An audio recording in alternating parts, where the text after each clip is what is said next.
Police যখন আমার কাছে আসে আমি পুলিশকে বললাম আমি গ্রান্ড ডাক্তার, আমার কোনো ক্ষতি করিয়েন না। তারপরে শোনার পরেও তারা কিছু না মারে আমার শাটার ভেঙে ফুটা করে আমাকে পায়ের মধ্যে গুলি করছে।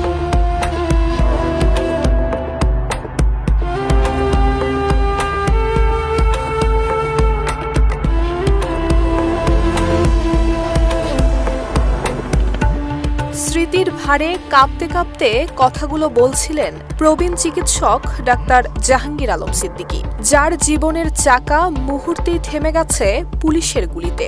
আজ তিনি পঙ্গু। 19 জুলাই বিকাল 5টা থেকে আমি 6:30 পর্যন্ত রংপুর নিউ মার্কেট অবস্থিত আমার ফার্মেসিতে কর্তব্যরত অবস্থায় পুলিশের গুলিতে আমি আহত হয়ে এখন পর্যন্ত বিছানায় শয্যায় আছি। পুলিশ যখন আমার কাছে আসে আমি পুলিশকে বললাম আমি গ্রান্ড ডাক্তার, ফার্মেসি, ওষুধের দোকান, আমার কোনো ক্ষতি করিয়েন না। অনেক বলাবলি করার পরে তারা শুনলো না, আমাকে দরজা খুলতে বলল শাটার ফার্মেসির, খুলতে পারি না। পরে লাত্তি ঘুরা করে তারা অনেক করে ভাঙচুর করার পরে ফুটা বা ছিদ্র করে আমাকে গুলিবর্ষণ করে। গুলিবর্ষণ করার সঙ্গে সঙ্গে যেমন ছাগল একটা জবর করার মতন যে ব্লাড বাইর হয়, সঙ্গে সঙ্গে আমার কয়েক সেকেন্ডের মধ্যে সম্পূর্ণ ব্লাড চলে গেছে। চলে যাওয়ার পরে আমি বললাম লাস্টে যে আমার আপনি একটু ক্ষতি করে চলে গেলেন। যাওয়ার পরে 2-3 মিনিটের মধ্যে এলাকাবাসী বা আমার মার্কেটের লোক এসে আমাকে উদ্ধার করে ফার্মেসি থেকে বাইর করে নিয়ে রাস্তার মধ্যে রাখার মধ্যে ওখানে আমি পড়ে গেলাম। আবার উঠে কোনো সহৃদয় ব্যক্তি তারে মোটরসাইকেল করে আমি রংপুর সিদ্দিকী হাসপাতালে প্রাথমিক চিকিৎসা করার আশা করা, ওখানে চিকিৎসা না হয় আমি রংপুর প্রাইম মেডিকেল কলেজে অ্যাডমিশন হই। ওখানেও তারা অপকর্তার প্রকাশ করার পরেও আমরা কৌশলে ওখানে অ্যাডমিশন হওয়ার পরে এখানে 3-4 দিন চিকিৎসা করার পরে কোনো উন্নতি না হওয়ার পরে ঢাকায় আমরা 25 তারিখ বিকেলে যাওয়ার পরে 26 তারিখে ওখানে ভর্তি হয় ঢাকায় ট্রমা সেন্টারে ভর্তি হওয়ার পরে সকালে আবার তারা ভর্তি করার পরে 11টার সময় আমাদেরকে বলে যে আমরা পুলিশের গুলির কোনো চিকিৎসা আমরা দিব না। অপকর্তা প্রকাশ করার পরে তারা আমার কাছে বিল 22-23 হাজার টাকা কেটে নেওয়ার পরে আমাকে বাইর করে দিয়েছে।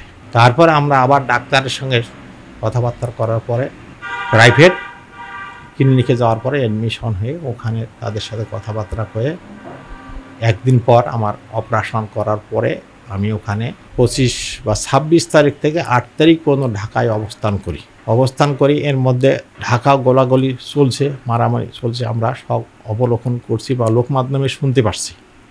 যখন আমরা শুনতে পেলাম যে হাসিনাকে 1 ঘন্টা সময় দিছে, আমার ঘরের মধ্যে বা আমরা যে কেবিনে ছিলাম কেবিনের মধ্যে টিভিতে দেখছি, তখন একটা মনে ভালো লাগলো যা একটা শরীরের শাসক চলে গেছে বা যাচ্ছে, তখন থেকে ভালোই লাগছে। এবং তখন থেকে অদ্যাবধি আমি চিকিৎসা চলতেছে, কিন্তু আমার নানান সমস্যার জন্য আমি মুভমেন্ট চলাফেরা করতে পারতেছি না। 19 জুলাই বিকেল বৈষম্য বিরোধী ছাত্র আন্দোলনের উত্তাল ঢেউ ছড়িয়ে পড়েছে রংপুর নগরীতে। শহরের নিউ মার্কেট এলাকায় নিজ চেম্বারে বসেছিলেন ডাক্তার জাহাঙ্গীর। হঠাৎই পরিস্থিতি উত্তপ্ত হয়ে উঠলে আতঙ্কে চেম্বারের শাটার নামিয়ে দেন তিনি, কিন্তু শেষ রক্ষা হয়নি। মুহূর্তের মধ্যেই শাটার ভেঙে চেম্বারে ঢুকে পড়ে পুলিশ, আর কোনো প্রশ্ন ছাড়াই গুলি ছোড়া হয় তার দিকে।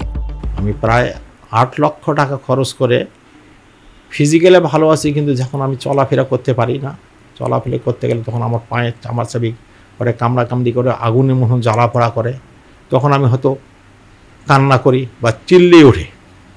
এই অসহায় অবস্থা আমার জীবনযাপন করছে।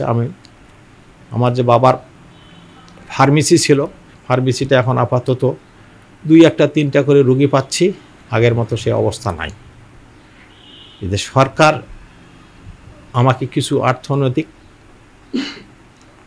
সাহায্য করছে। সরকারিভাবে জুলাই ফাউন্ডেশন থেকে আমাকে প্রাথমিক 1 লক্ষ একটা সোনালী ব্যাংকের মাধ্যমে চেক দিছে।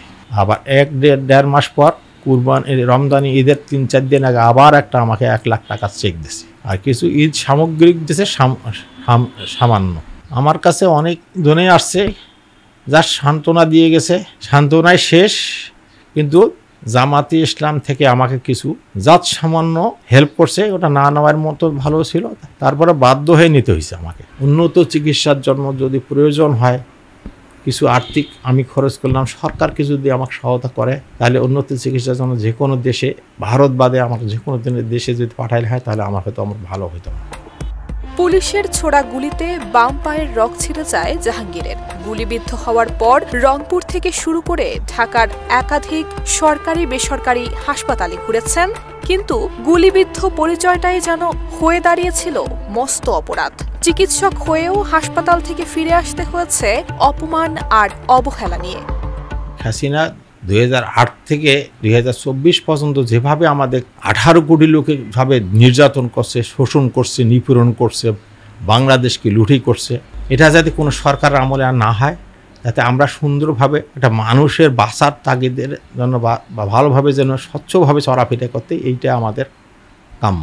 3.5 মাস অপেক্ষা করার পরে আমি পুলিশ প্রশাসনের মাধ্যমে আদালতে কেস ফাইল করি। আদালতে কেসটা চলমান আছে। সরকারি পুলিশ বাহিনীর বিরুদ্ধে করছি, পাবলিকের মধ্যে করি নাই। যেহেতু পুলিশ বাহিনী আমাকে আক্রমণ করছে, আমি পরিচয় দিছি, আমি বলছি আমি ডাক্তার, গ্রাম ডাক্তার, ফার্মেসি, ঔষধের দোকান, আমি গরিব মানুষের ফ্রি চিকিৎসা দেয় বা কম চিকিৎসা দেয়। তারপরে শোনার পরেও তারা কিছু না মারে আমার শাটার ভেঙে ফুটা করে আমাকে পায়ের মধ্যে গুলি করছে। কিছু কিছু প্রমাণপত্র আমার কাছে আছে, আমি আদালতে জমা দিছি। কিছু কিছু ছবি আমার কাছে এখন বর্তমানে আছে। জাহাঙ্গীর আলম সিদ্দিকী কখনো রাজনীতি করেননি, কারো সঙ্গে ছিল না কোনো বিরোধ। জীবনের 40টি বছর উৎসর্গ করেছেন মানুষের সেবা করে। তবে ভাগ্যের পরিহাসে আজ চিরতরে থেমে গেছে তার চলার পথ।